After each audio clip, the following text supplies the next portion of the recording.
¿Está contento esta mañana? ¿Está bendecido esta mañana? Le damos gracias a Dios, le damos gloria a Dios. Vamos a abrir nuestras Biblias en Éxodo 14. Vamos a tocar una porción de todo lo que fue la historia de Moisés y del pueblo de Israel. Nos vamos a brincar ciertas cosas. Vamos a aterrizar en la parte donde ellos ya salieron de Egipto. Ya pasó todo el tema de lo de las plagas. Y ellos acaban de salir de ahí y van en dirección a la tierra prometida que Dios les había, pues ahora sí que valga la redundancia, prometido. ¿Ya estamos todos en Éxodo 14? Dice la palabra del Señor, dice: habló Jehová a Moisés diciendo: di a los hijos de Israel que den la vuelta y acampen delante de Pi-Hahirot, entre Migdol y el mar, hacia Baal-Zephón. Delante de él acamparéis junto al mar, porque Faraón dirá de los hijos de Israel: encerrados están en la tierra, el desierto los ha encerrado.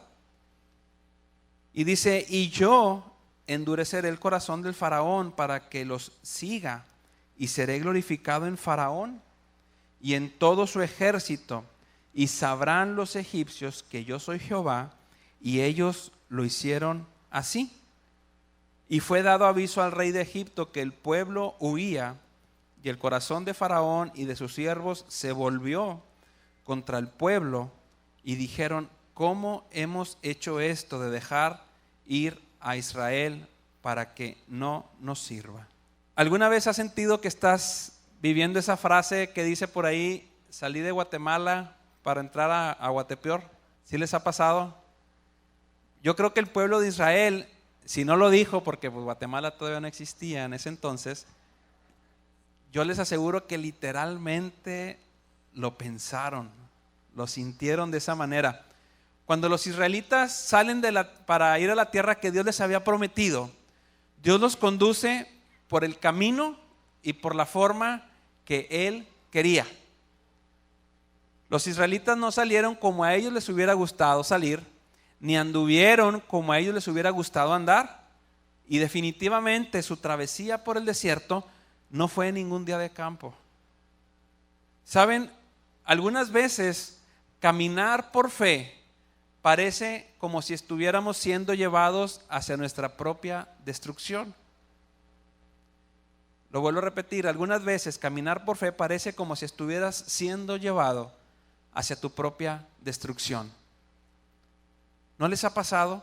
¿Nunca se han visto en una situación donde sienten que lo que están haciendo como que no te va a llevar a resolver algo? Que lo que estás haciendo, como estás actuando, no te va a dar ninguna solución, no te va a dar ninguna respuesta, como que debería haber algo más. Para alguien que no está en Dios y para alguien que no es de Dios, lo que la palabra de Dios dice en Hebreos, literal, sencillamente es de locos. Dice Hebreos 11 que la fe es pues la certeza de lo que se espera. ¿Y qué? Y la convicción de lo que no se ve. Cuando yo estaba en la universidad, había una persona que simple y sencillamente yo no la podía ver. Como dirían algunos, no la tragaba. Y la verdad no sé por qué dicen que no tragas a alguien, porque si te lo comes y te cae mal, pues imagínate, ¿no? Pero el punto es de que, se lo digo de todo corazón, es muy raro que a mí alguien me caiga mal. De hecho, no me cae nadie mal ahorita, se los aseguro. Pero en serio, en ese entonces no estaba en Cristo. Dios no era el Señor de mi corazón. Y en mi corazón sí existían sentimientos que no eran de Dios. El punto es llego con mi papá, que para eso también era bien raro que yo pudiera en esa época acercarme con mi papá así ha de haber estado la situación para que yo me acercara con mi papá y le dijera: sabes, fíjate que hay un chavo que nada más no lo paso, no lo trago, y me quiere hacer la vida imposible y yo no me meto con él, pero haz de cuenta como si su meta en la vida de esta persona fuera estarme haciendo la vida imposible. Le dije: no sé cómo hacerle ni cómo actuar, más que de la única manera que como joven en ocasiones malamente pensamos, y pues es irlo a agarrar a golpes o algo, pero para que yo haya llegado con mi papá era que realmente yo ya estaba en un punto de desesperación. Yo sé que fue Dios quien me envió con mi papá. Yo sé que fue Dios quien de alguna manera me hiciera que me acercara con él.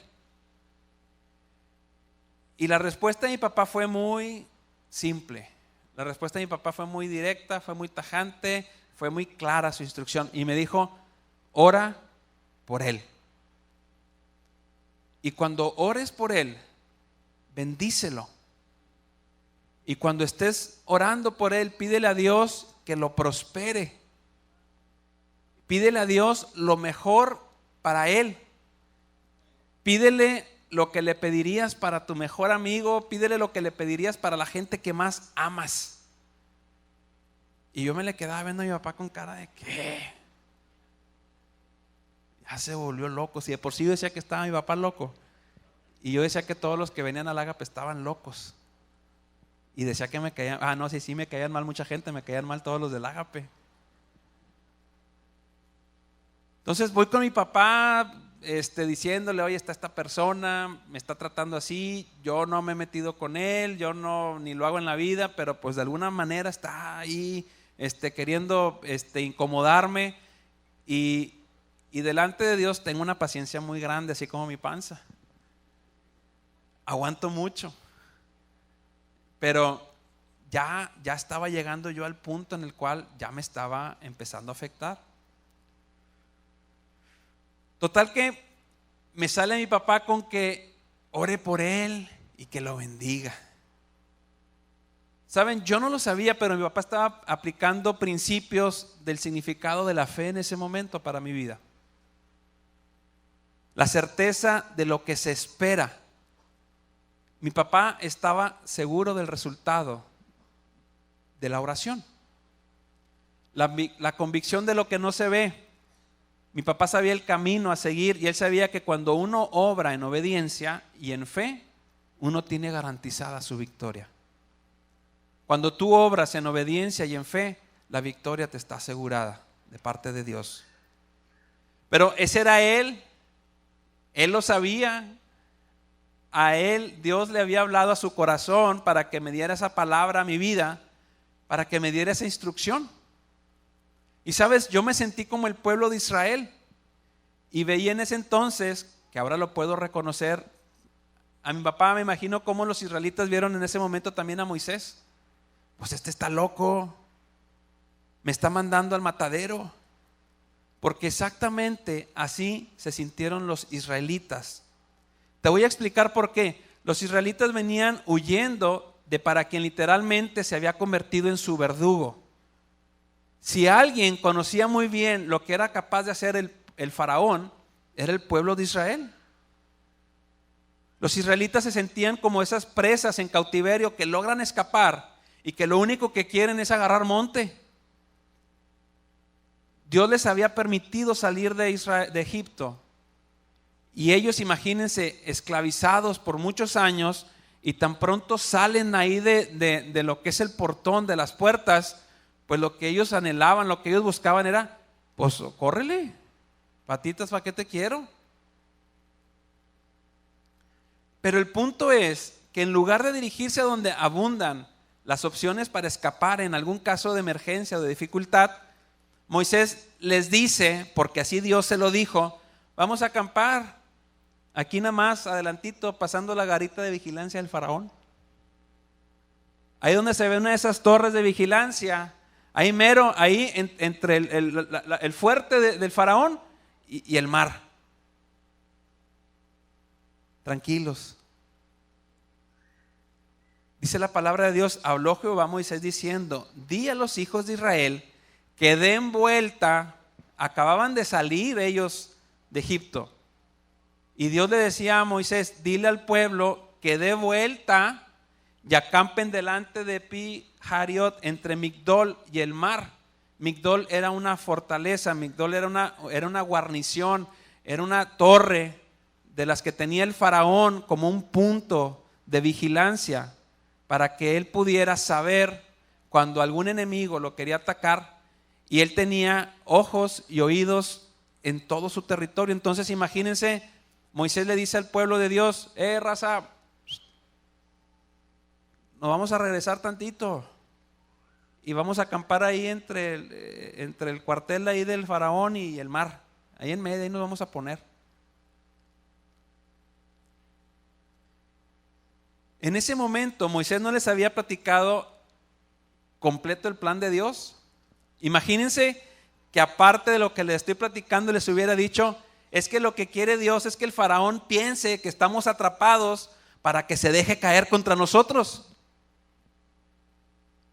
Era lo que Dios le dijo a Moisés.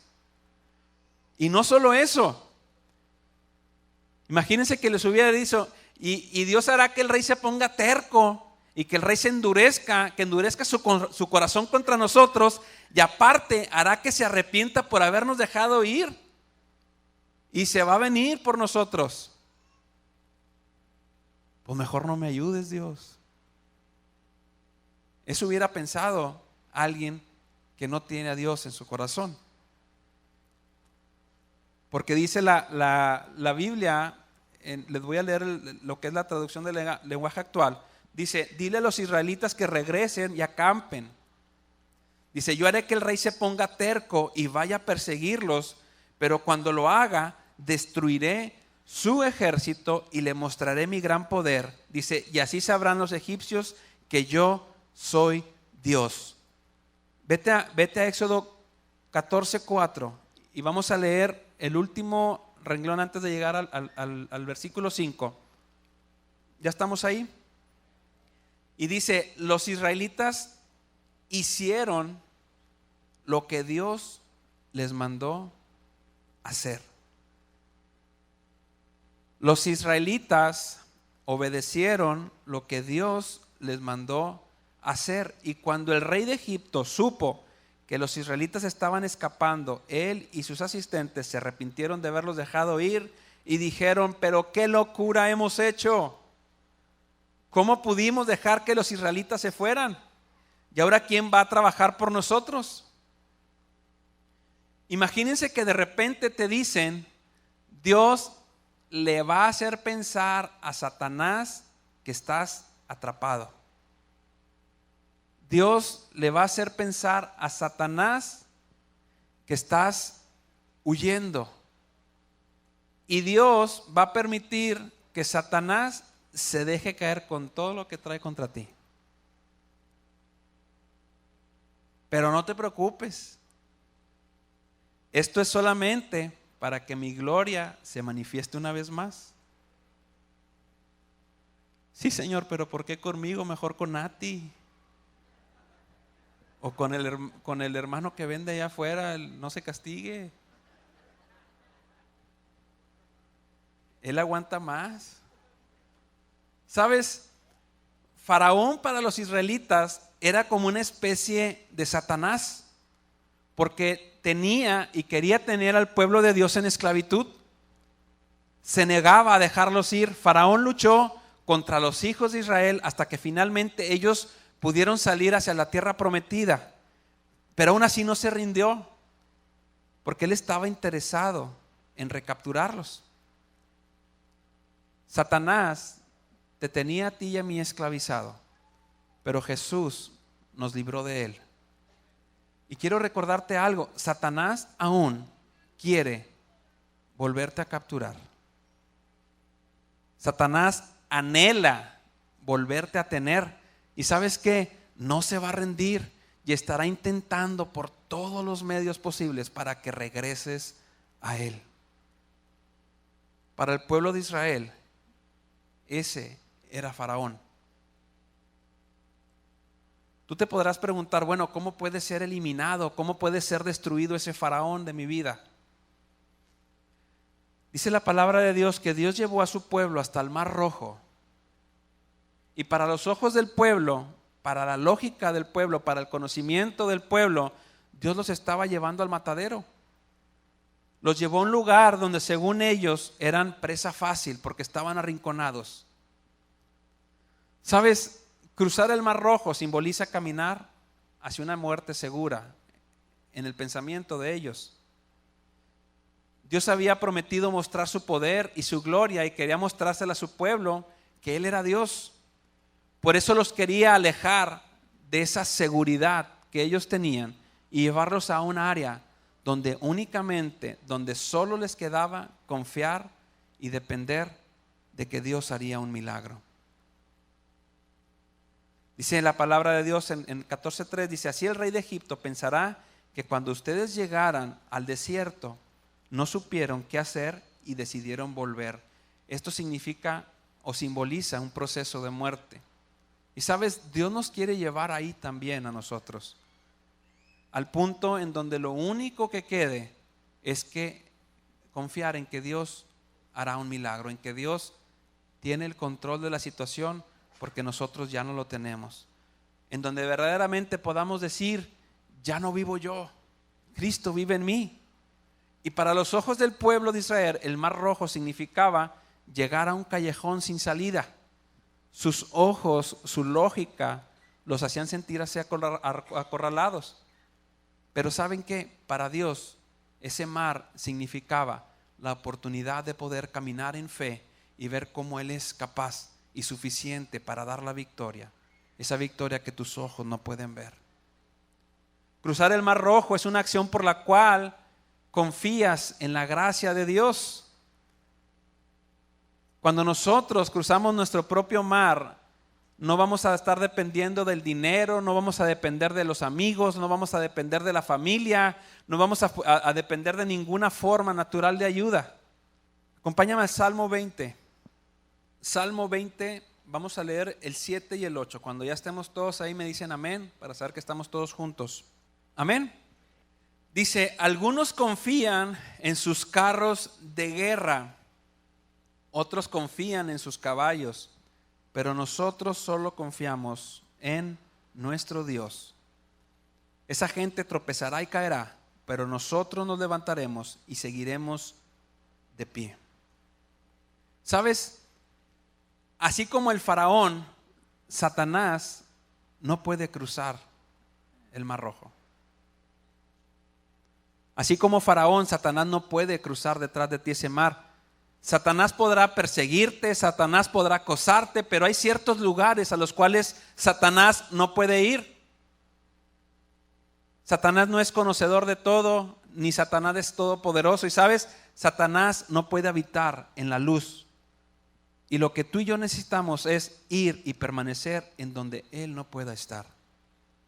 Y ese es en la presencia de Cristo, bajo sus alas, bajo su luz admirable. Cuando haces tuya la palabra y verdaderamente aplicas y vives el ya no vivo yo, Cristo vive en mí, literalmente estás atravesando tu mar.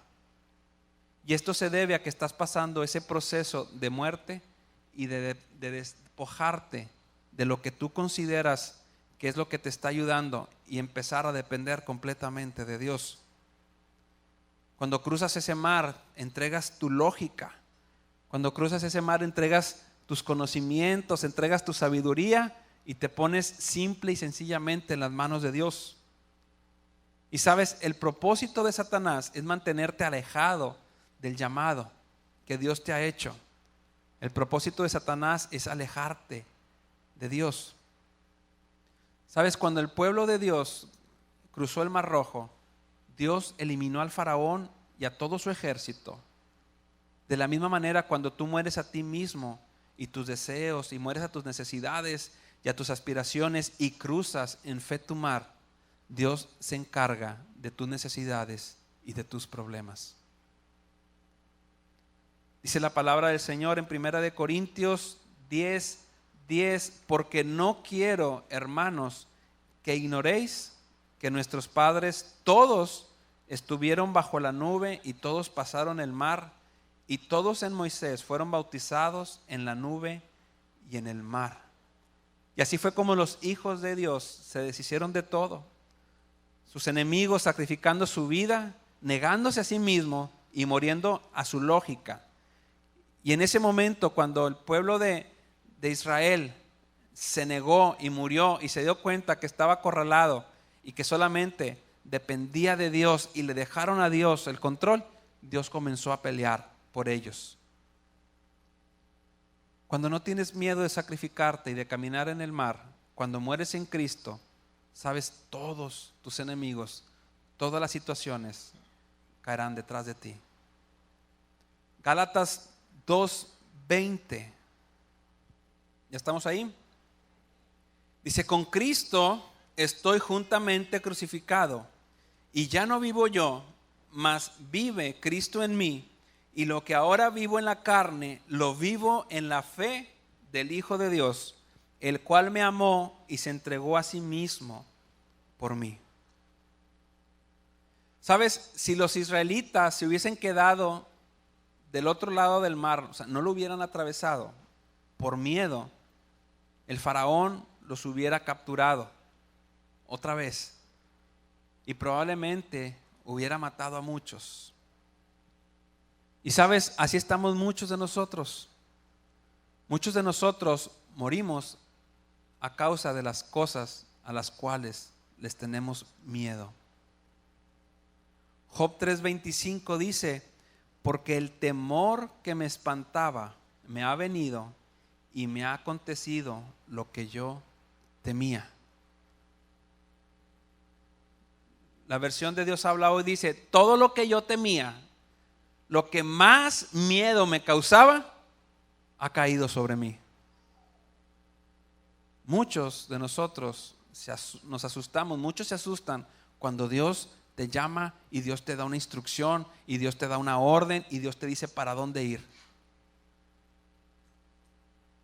La mayoría de las personas se quedan lejos de los ministerios por temor a la pobreza, por temor a hacer el ridículo, por temor a que a lo mejor Dios no los va a sustentar, por temor a que a lo mejor voy a perder mis comodidades, y temen seguir esa instrucción y atravesar por donde Dios les está pidiendo que vayan. Otros definitivamente, así como va, se paran frente a su mar y no tienen ninguna intención de siquiera cruzarlo. Y es ahí donde el faraón llega y los atrapa. Y repentinamente, de la nada, sus vidas se pueden volver batallas prolongadas mientras tratan de protegerse de algo que era tan sencillo como obedecer la voz y la dirección que Dios estaba dando.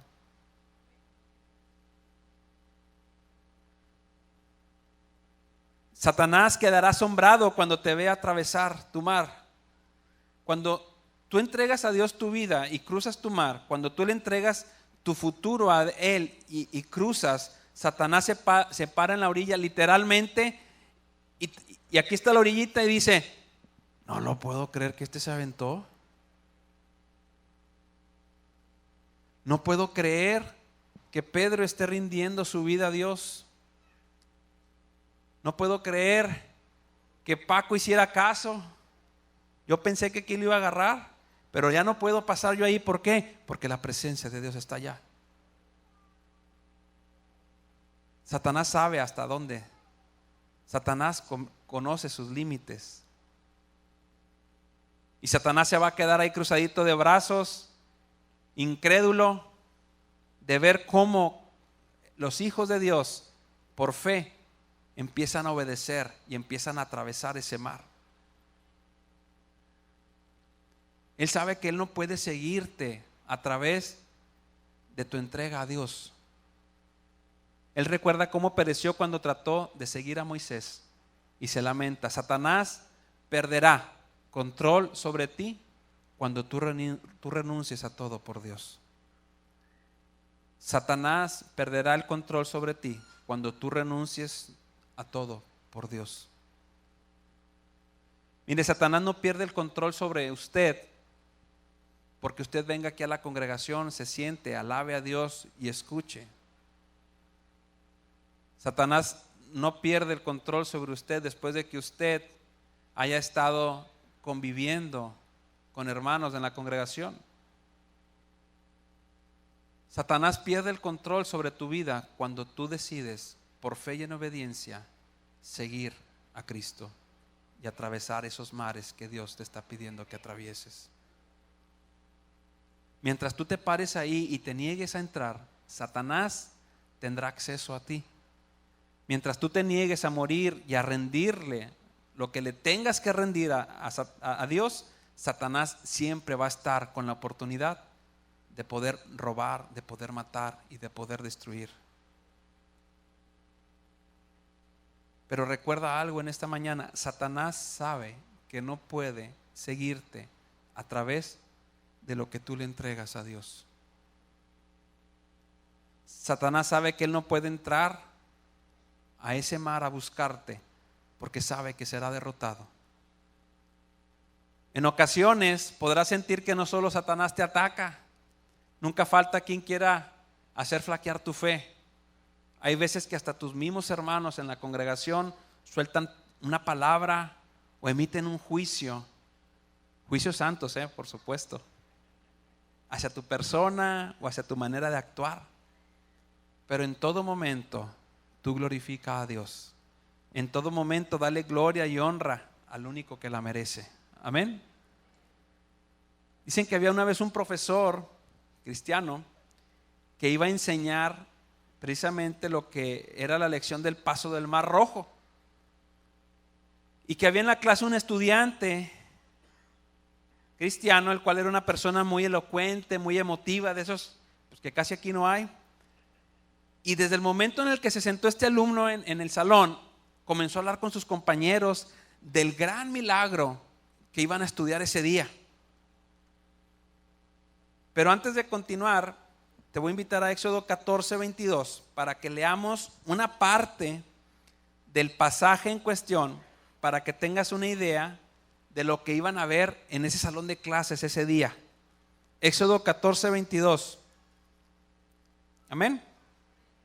Vamos a leer del 22 al 26 y dice: entonces los hijos de Israel entraron por en medio del mar en seco, teniendo las aguas como muro a su derecha y a su izquierda.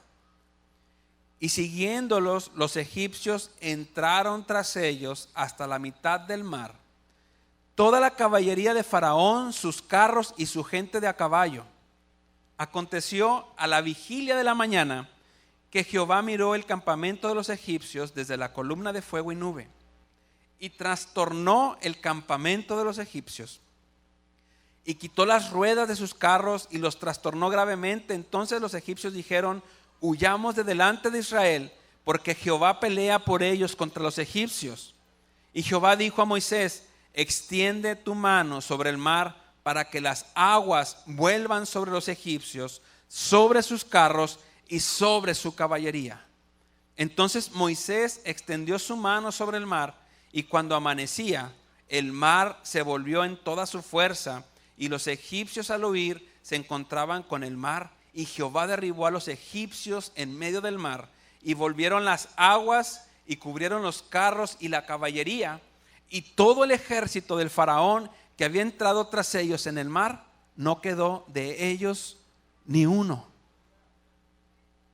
Pues bien, cuando el profesor cristiano entró al aula, entró al salón, el joven pues estaba bien emocionado, estaba hablando con sus compañeros de la clase que iban a ver ese día, estaba emocionado, expectante para que se hablara del poder de Dios, y clamaba así todo contento: gloria a Dios, aleluya, qué gran milagro realizó Dios. Dice que el profesor, mostrando muy poca simpatía por la alegría de este joven, le dijo: a ver, joven, cálmese. Después de que usted escuche mi conferencia, verá que no hubo un milagro tan grande como usted supone. Entonces el profesor comenzó a explicar, diciendo a los estudiantes que esa sección del mar por la que atravesaron los hebreos durante el Éxodo se llamaba en griego el mar de las cañas, y que en aquel sitio el mar no era hondo, pues la profundidad no pasaba de 12 pulgadas. O sea, estaba bien bajito. Dice que apenas había terminado el profesor de dar esa explicación, este joven empezó a gritar: ¡Gloria a Dios! Grande es Dios, su poder no tiene igual. A ver, joven, por favor, ¿no estás escuchando que yo ya expliqué que no hubo ningún milagro en ese mar? A lo que el estudiante le respondió: profesor, dice, el milagro consistió en que los caballos y los jinetes de Egipto se ahogaron solo en 12 pulgadas de agua.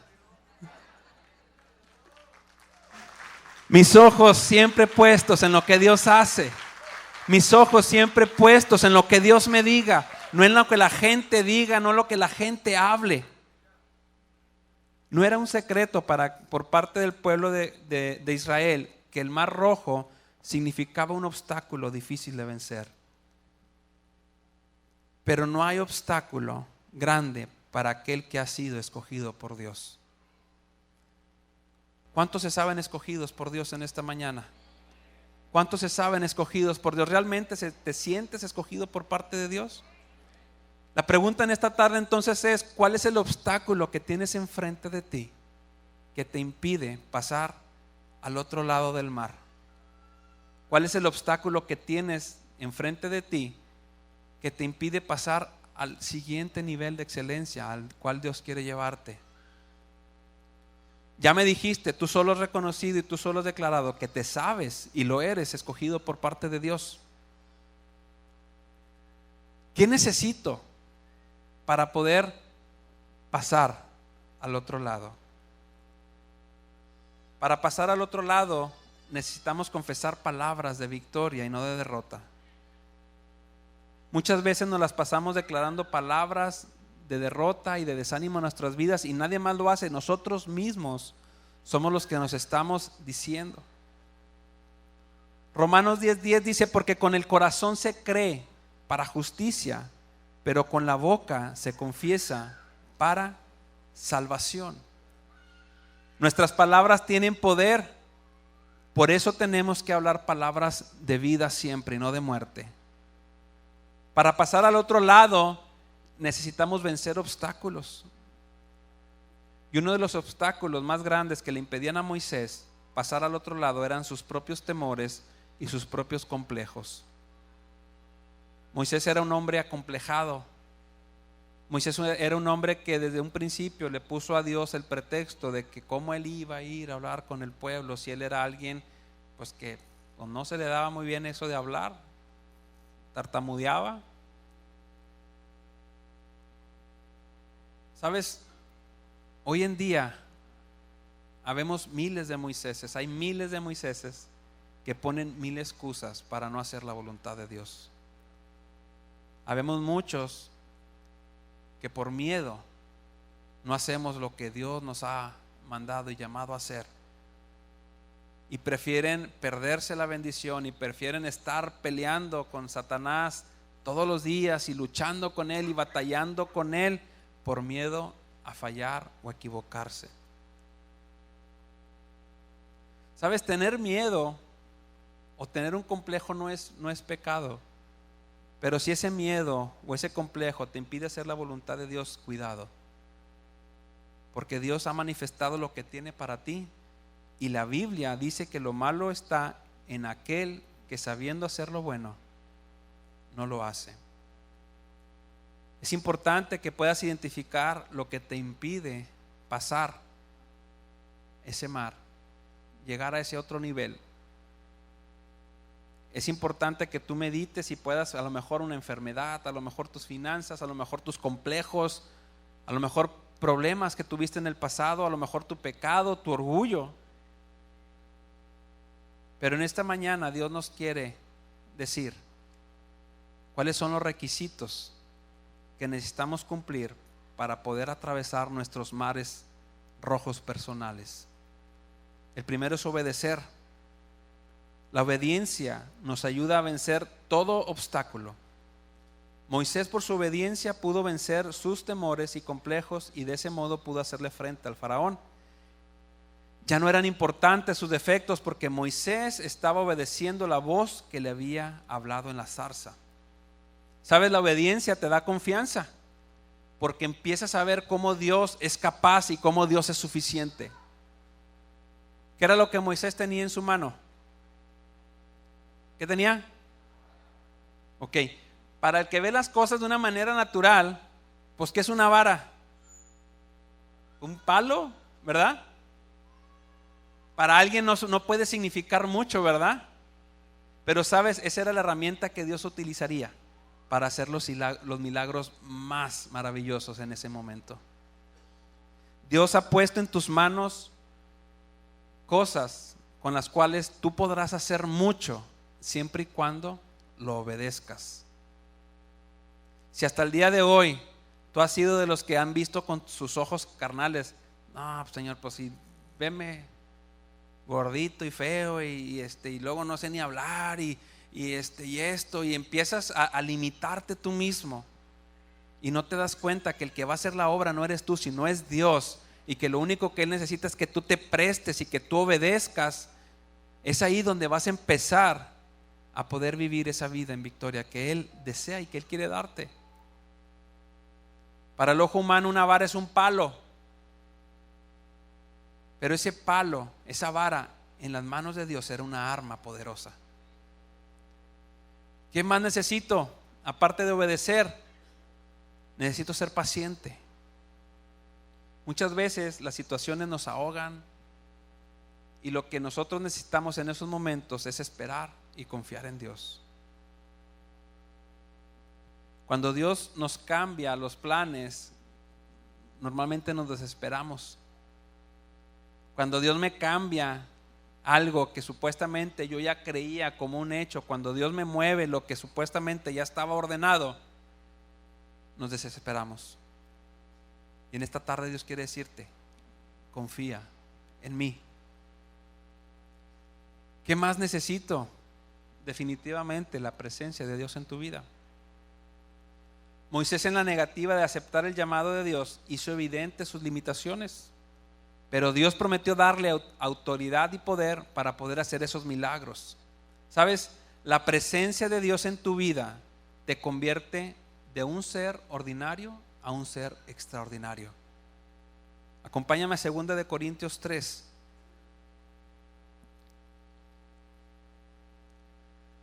¿Cómo voy a ser yo alguien extraordinario si no me estás viendo?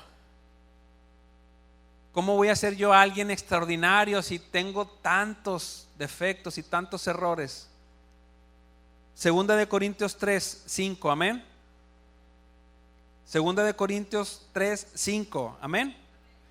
Dice: no que seamos competentes por nosotros mismos para pensar algo como de nosotros mismos, sino que nuestra competencia proviene de Dios, el cual asimismo nos hizo ministros competentes de un nuevo pacto, no de la letra, sino del Espíritu, porque la letra mata, mas el Espíritu vivifica. La presencia de Dios en tu vida es lo que va a producir que aunque el mar esté frente de ti, que aunque el problema esté frente de ti, tú puedas tener la confianza en aquel que te ha dicho que no te va a desamparar y vas a poder cruzar ese mar. Cuando hay presencia de Dios en tu vida, podrás decirle a tu situación, como le dijo David a Goliat: hoy Dios te entregará en mi mano y yo te venceré. ¿Por qué no cierras tus ojos un momentito y piensa en esa situación que tienes? Y lo que acabamos de leer, que la presencia de Dios en nuestras vidas es lo que va a producir. Que no es que nosotros seamos competentes por nosotros mismos para pensar algo como de nosotros, sino que esa competencia proviene de Dios. ¿Sabes? Por la fe, la mujer de flujo de sangre, que tenía un gran mar enfrente de ella, hizo que ella pudiera atravesar ese mar de gente y tocar el borde del manto del Señor, y su palabra dice que al instante fue sanada. Esta tarde Dios te invita a hacer un análisis de aquellas cosas que te impiden pasar al otro lado, Pero no solamente que las puedas identificar, sino que esta tarde Dios te dice, llámalas por su nombre. Y así como yo le dije a David que le entregaría en su mano a Goliat, a esa situación en la cual Dios te ha puesto en tu mente, tú le puedes decir con la confianza de ser un hijo de Dios, con la confianza de ser escogido de Dios, hoy Dios te entregará en mi mano. Dios te dice, usa lo que te he dado y cruza por fe. Es momento de usar las herramientas que Dios te ha dado. Es el momento de perder los miedos y los complejos que te limitan y no te dejan hacer la voluntad de Dios. La Biblia dice que solo los valientes arrebatarán el reino de los cielos, y nosotros no somos de los que retroceden, sino que vamos hacia el frente y le decimos al problema, muévete, y le decimos a la dificultad, muévete, y le decimos a la enfermedad, muévete. Dios quiere usar tus miedos y tus complejos para la gloria de Él, porque es necesario que tú mengues para que Él crezca en ti. Dios quiere que hagas como Moisés, que no lo cuestiones y simplemente obedezcas su voz y su mandato. Difícil para nosotros, pero no imposible para Dios. Muchas veces podemos llegar a sentir que Dios, en lugar de ayudarnos, nos pone en el peor lugar posible. Muchas veces podemos sentir que Dios nos ha puesto en la peor situación, que nos ha puesto en el peor escenario, que buscamos su ayuda y en lugar de quitarnos del problema o de la situación, nos pide, como al pueblo de Israel, regresar y nos pone en medio de ella. Y como ese pueblo empezamos a experimentar miedo, empezamos a experimentar dolor, empezamos a experimentar desilusión, falta de esperanza, porque en lugar de ver la salida, nuestros ojos ven que el problema, lejos de irse, se está volviendo más grande. ¿Sabes? Cuando mi papá me pidió orar y bendecir a aquella persona, aún en contra de mi voluntad, llorando en mi cuarto, cada noche y cada mañana, obedecí lo que la voz de Dios le había hablado a su corazón. Obedecí la instrucción de Dios. Y sabes, empecé a sentir poco a poco cómo empecé a atravesar mi mar en ese momento. Y sabes, déjame decirte que a mí en lo personal me quedan muchos mares por atravesar todavía, pero sé que de la mano de Dios caminaré en victoria. De todos ellos Dios me va a librar. Y eso es lo que Dios anhela y desea para tu vida, que tú sepas y entiendas que en tu obediencia, en medio de tu obediencia, obtendrás tu victoria. La bendición del pueblo de Israel estuvo en aquello que su palabra nos dice en Éxodo 14:4. Los israelitas hicieron lo que Dios les mandó hacer. Hicieron a un lado sus miedos, hicieron a un lado sus dudas, hicieron a un lado sus juicios y pusieron de lado cualquier lógica humana posible. En esta tarde, ¿por qué no oramos para pedirle a Dios que haga a un lado nuestros miedos? ¿Por qué no oramos todos juntos para pedirle a Dios que haga a un lado nuestras dudas? Pedirle a Dios que haga a un lado nuestros juicios y que toda lógica humana se vaya de nuestras mentes.